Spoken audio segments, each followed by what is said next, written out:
The ship that arrived above Meridian Station did not come with weapons hot. That was the first thing Commander Yaldross noticed when the proximity alarms pulled her from a dreamless sleep at 0300 hours. She stood in the operations center in her off-duty clothes, a thermal cup of something approximating coffee growing cold in her hand, and watched the sensor feeds cycle through their confirmation protocols 3 times before she trusted what they were showing her.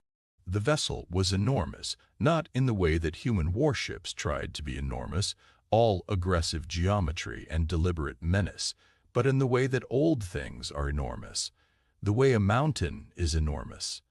It simply existed at a scale that made the mathematics of it feel slightly wrong, as though the sensors were misreading their own data. And it was not accelerating. It was not powering weapons. It was waiting. Meridian Station was not a military installation. That was an important context. It occupied a gravitational equilibrium point between 2 unremarkable star systems at the outer edge of what the Galactic Cooperative loosely referred to as settled space, which was itself a term that covered a great deal of institutional ambiguity. The station had begun as a refueling depot, expanded into a trade relay, and gradually accumulated the kind of permanent population that happens when people stop meaning to stay somewhere and simply never leave. Roughly 14,000 humans called it home. Alongside them lived approximately 900 individuals from 6 other species, most of them traders or long-term contract workers or, in a few cases, people who had also simply never left. The station was not wealthy. It was not strategically significant. It was the kind of place that existed in the spaces between more important places, and that suited most of its residents perfectly well. The children were why it mattered now. Yael set down her cup and opened a channel to the docking authority, though she already knew what they would tell her. The vessel had not requested a berth. It had not transmitted the standard cooperative approach codes. What it had transmitted, roughly 40 minutes before the alarms, was a single sustained frequency in a harmonic range that the station's translation architecture had flagged as a formal declaration of intent under a treaty framework that Yale had to look up because she had never heard of it. The Covenant of Returned Seed, ratified 600 years ago between the Vorath continuance and 11 other founding species of the cooperative. It concerned the repatriation of biological lineages that had been displaced, lost, or assimilated during the early expansion period. It was, as far as anyone on Meridian Station had ever been concerned, an historical artifact. Vorath did not appear to share that assessment. Their representative came aboard 6 hours later, after a great deal of careful negotiation conducted mostly through text, because the translation lag for Vorath spoken language ran to several minutes per exchange, and patience was already running thin on both sides. The representative, who introduced itself with a designation that the station's systems rendered as continuance voiced Sereth of a long memory, was tall, bilaterally asymmetric in a way that the human eye kept trying to correct for and failing, and moved with the kind of deliberate economy that suggested a species that had learned long ago that urgency was usually a form of error. It was accompanied by 2 others who said nothing and whose function Weil could not determine. She met them in Conference Room 3 because it was the largest neutral space on the administrative level, and because she had spent the intervening hours quietly moving every armed security officer she could justify to positions within rapid response distance without making it look like what it was. Sereth of the long memory did not sit. It stood at the center of the room and, through the translation system, delivered what Yale could only describe as a prepared statement. She listened to it twice, because the first time she was certain she had misunderstood. She had not misunderstood. 42 years ago, a Vorath colony ship had been lost in a navigational event in a region of space that local charts called the Scatter, a broad zone of gravitational interference caused by 3 mid-sized stars in an unstable orbital relationship that made conventional transit through the area inadvisable. The colony ship had been carrying 1,100 Vorath, including approximately 300 young, in what Sereth's prepared statement referred to as the formative integration stage.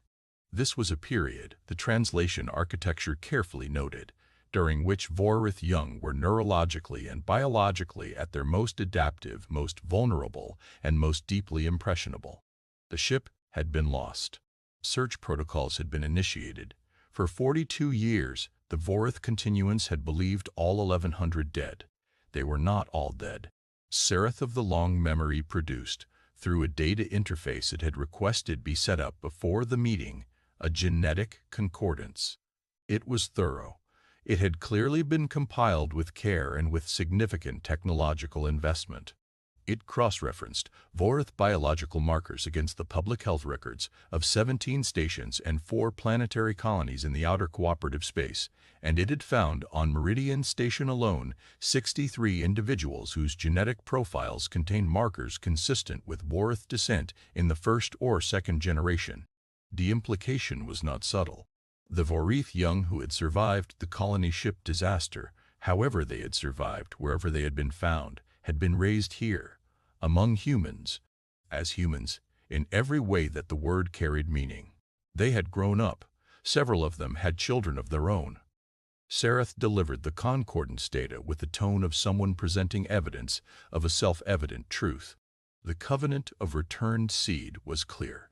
Displaced biological lineages had the right of return to their continuance of origin. The Vorith had come to exercise that right. They were prepared to be patient. They were prepared to provide whatever documentation and verification the station required. They were not, the statement made quietly but unmistakably clear, prepared to accept a refusal, because the covenant did not provide for refusal. It provided for compliance and for the timeline of compliance, and those were the only 2 variables the Vorith considered to be in question. Yale looked at the genetic concordance for a long time after Sereth finished.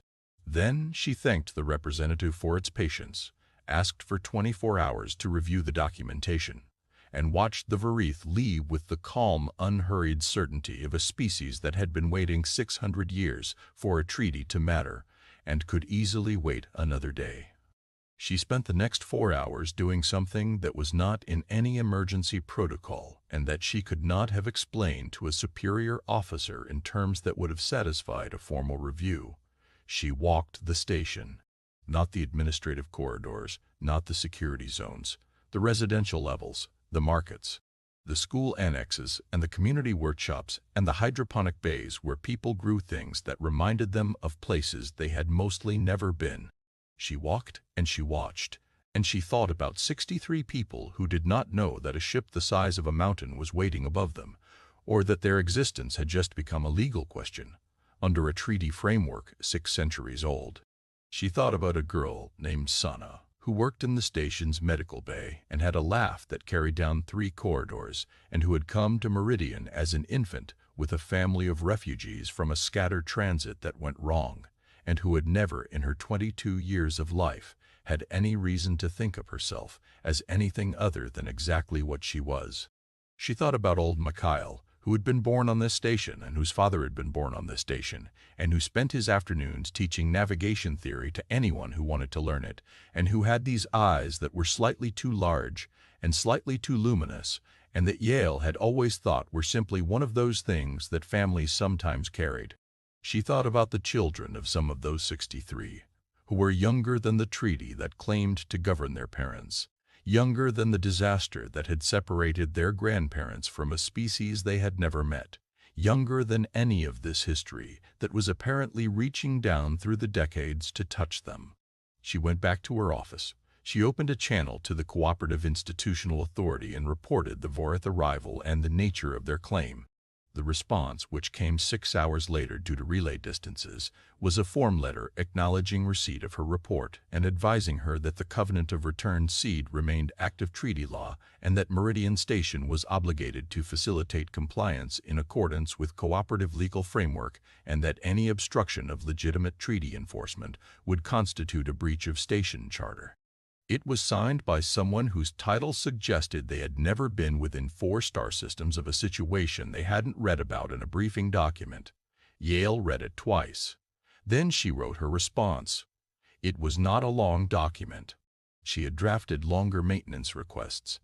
But she spent more time on it than she had spent on anything in her 11 years as station commander, because she understood, with the particular clarity that comes at 0300 hours when the coffee is cold and the math keeps coming out the same way, that she was about to do something that no protocol covered and that no institutional framework had anticipated, and that she needed to say it in a way that was precise enough to be understood and plain enough to be undeniable. She wrote that Meridian Station recognized the Vorith continuance's loss. She wrote that the genetic concordance was not in dispute and that she was not questioning the biological facts the Vorith had presented. She wrote that she had spent 4 hours walking her station and speaking to its people, and that she had concluded, without ambiguity, that the Covenant of Returned Seed had been written to address a circumstance that did not describe the 63 individuals the Vorith had identified, because the Covenant had been written to address displacement. And these people had not been displaced. They had been found. They had been raised. They had been loved. They had built lives of such specificity and depth that to call them displaced was to misuse the word in a way that the drafters of the Covenant would not have intended. And she was prepared to argue that case before any tribunal the cooperative wished to convene. She sent it. Then she went to find Sana. The conversation was the hardest thing she had done in 11 years of command. She sat across from a young woman in the medical bay break room at 2 in the morning and explained, as carefully and as honestly as she could, everything that had happened in the past 18 hours. She watched Sana's face go through a sequence of emotions that were too layered and too private to name. She did not rush it. She did not soften it. She put the genetic concordance in front of Sana and let her read it at her own pace. When Sana finally looked up, she did not look frightened. She looked something closer to affronted. Not at the Vorith, not at Yale, but at the idea itself. At the architecture of the assumption, the notion that a biological marker in a database somewhere constituted a claim on a person who had spent 22 years becoming exactly who she was. She said, very quietly, "They don't know me." And Yale said, "No, they don't." What happened next was not organized. Yael would later be very clear about that in the report she filed, because organization would have implied a kind of strategic intent that she did not think accurately described what actually occurred. What occurred was that information moved through Meridian Station the way information always moved through small, dense, socially interconnected communities, which is to say, faster than any official channel, and with a specificity of emotional content that no official channel could have carried. By the following morning, the station knew. Not rumor, not partial truth, but the actual situation has enough of its real complexity that people could form their own judgments. And Meridian Station formed a judgment. It did not form a single unified judgment in the way that a political system produces a consensus. It formed something messier and more real than that. It formed 63 individual judgments, each arrived at separately, each shaped by a different life and a different understanding of what home meant, and what identity meant, and what being claimed by something you had never chosen actually felt like. And around those 63 judgments, it formed the judgment of roughly 14,000 people who would watch those 63 grow up, or grow old, or have children, or teach navigation theory on slow afternoons, and who had a particular opinion about what a ship the size of a mountain was and was not entitled to. Seraph of the long memory received Yale's formal response 26 hours after delivering the concordance, in the same conference room 3, with the same 2 silent attendants. The response had by then also been transmitted to the Cooperative Institutional Authority, to 7 independent media relays, and to the full diplomatic record of every station and colony within transmission range, not as a strategic move, but because Yale believed, with the specific stubbornness of someone who had spent 11 years in a place where things worked, because people were honest with each other, that what was happening deserved to be seen. The formal response was longer than her message to the authority had been. It contained a legal argument that she had spent the previous 18 hours constructing with the help of the station's 2-person legal advisory office, both of whom had also not slept. It argued that the Covenant of Returned Seed, read in full and in the context of the broader treaty framework it existed within, had never been intended to apply to individuals who had been integrated into a community in infancy, who had no living memory of their species of origin, who had built complete biological and social lives in their current community, and who, this was the part she had drafted and redrafted most carefully, who had expressed, clearly and without coercion, that they did not wish to be repatriated. That last clause was the one that mattered most. She had asked every one of them. 63 individual conversations conducted by herself and by the two people she trusted most on the station, in the hours between Sareth's presentation and this response. She had not asked in groups. She had not implied an expected answer. She had asked in the plainest possible language she could construct, and she had listened to the answers, and she had recorded them with the station's legal witness system active throughout. 61 of the 63 said no, said it in their own words, in their own ways, with their own reasoning, some of it articulate and some of it raw, and some of it barely more than the same two words Sana had used, "They don't know me." 2 said they wanted time, which Yale had recorded as undecided, and which she included in the response exactly as it was. She presented this to Sareth, and watched the Vorith representative process it. The translation lag made it difficult to read reactions in real time, but she had spent enough hours in this room now to notice the particular stillness that came over Sareth when the document's implications reached their full depth in the representative's understanding. It was not anger. It was not the particular sharp-edged confusion of a species encountering something genuinely alien to their experience. It was something that Yale would later describe in her private log as resembling grief, though she was careful to note that she might be wrong about that, because she was not a Vorith, and she did not know what grief looked like in a species that had been searching for lost children for 42 years. What Sareth said after the long silence that followed the reading was not what she had expected.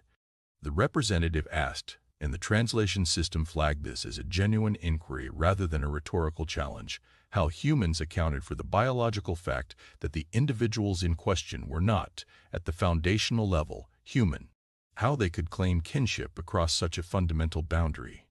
Yale had thought about this.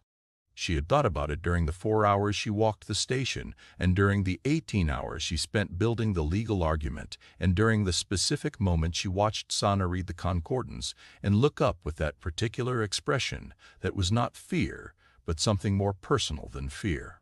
She said, "Kinship is not a biological classification.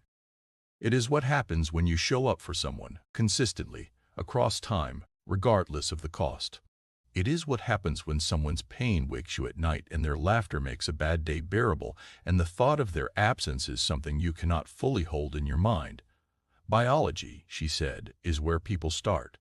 It is not where they end up." Sareth was quiet for a long time after the translation was resolved. Then the representative said something that the translation system initially rendered as malformed and had to process through a secondary interpretation layer before it produced a reading that Yale trusted. What Sareth said was, the continuance had not considered that the children might have become something the continuance did not have a category for. That was, Yale would later think, the moment the conversation changed from a legal dispute into something else, into something that did not yet have a name in either of their languages. The cooperative tribunal took 4 months to convene and another 3 to render an advisory opinion, which was not binding but which carried the weight of institutional gravity in a galactic framework where most things were resolved by consensus rather than force. The opinion was careful and long and written in the particular style of documents that are trying very hard not to say something directly, while saying it with complete clarity. It found that the covenant of returned seed, in cases where the displaced individuals in question were adults of demonstrated competency who expressed informed preference regarding their own repatriation, could not be applied without the consent of those individuals. It found that this interpretation was consistent with the intent of the covenant's original drafters, and it cited 3 historical precedents that Yale's legal team had found and she had included in her submission.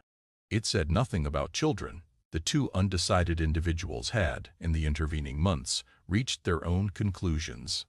one had requested contact with the Vorith continuance through Sereth's diplomatic channel, which Yale had facilitated without hesitation. The other had decided after a long silence that Yale respected completely, that they wanted to stay. What the tribunal opinion did not address, what no document in the entire proceeding addressed explicitly, was the broader implication of what had happened. The implication that a station of 14,000 people, with no military assets and no political leverage and no institutional authority beyond the charter of a mid-tier relay depot, had looked at a ship the size of a mountain and at a 600-year-old treaty framework and at the full weight of cooperative institutional process, and had said, with complete seriousness and without apparent awareness that this should have been impossible, no, not because we have the power to stop you, because these are our people, because we know them and you don't, because the fact that you lost them 42 years ago does not create a claim on who they have spent 42 years becoming. Sereth of the long memory returned to the continuance vessel after the tribunal opinion was transmitted. Before departing the station, the representative requested a final meeting with Yale, which she granted. The meeting was brief. Sereth said that the continuance would respect the opinion of the tribunal and the expressed preferences of the individuals concerned, and that the Vorith did not consider the matter fully resolved in a philosophical sense, but that they understood the distinction the station had drawn and intended to carry it back to the continuance for consideration at a level that Yale understood to mean something like their equivalent of a high council. Then Sereth said, and the translation system produced this with unusual confidence, that in 600 years of treaty relationships the Vorith had never encountered a community that had made this particular argument. Not the legal argument, the other one. The one about what kinship was. Yale said that she wasn't sure humanity had ever had to make it quite this explicitly before. That it was usually something they just did, without articulating it, because when it was happening, you were too busy doing it to stop and define it. Sereth considered this for a moment that stretched across the translation lag and several additional seconds beyond it. Then the representative said that the continuance had spent 42 years grieving children who were not, as it turned out, entirely lost. That this was not the reunion they had expected. That they were not certain what it was. Yael said she wasn't certain either, but she thought it might be the beginning of one. The Vorith ship departed Meridian Station on the morning of the station's local calendar, which was an arbitrary designation inherited from the settlement's founders and bearing no relationship to any astronomical reality, but which everyone on the station observed with the collective sincerity of a community that had decided, somewhere along the way, that their arbitrary designations were theirs, and that was sufficient reason to keep them. Yael watched it go from the observation deck with Sana standing beside her, both of them quiet for a long time. Sana asked eventually whether Yael thought the Vorith would come back. Yael said yes. She thought they would, not to take anything. She thought they would come back because they now knew something they hadn't known before, which was that 1,100 of their people had not simply vanished into a navigational disaster, but had threaded themselves into the fabric of a dozen communities across the outer cooperative space and become, in the most irreversible possible way, part of something else. Part of something that had no word for the process of absorbing people and making them permanent, and refusing to let the universe's accounting systems override what had simply, quietly, over years of ordinary days, become true. She thought the Vorith would come back because the universe, in her experience, always eventually came back to examine the things it didn't understand. And humanity, not as an abstraction, not as a species-level concept, but as the specific, difficult, attachment-prone creature that it was, remained one of those things. The ship became a point of light, and then became nothing against the starfield, and Meridian Station continued, as it always had, in the spaces between more important places.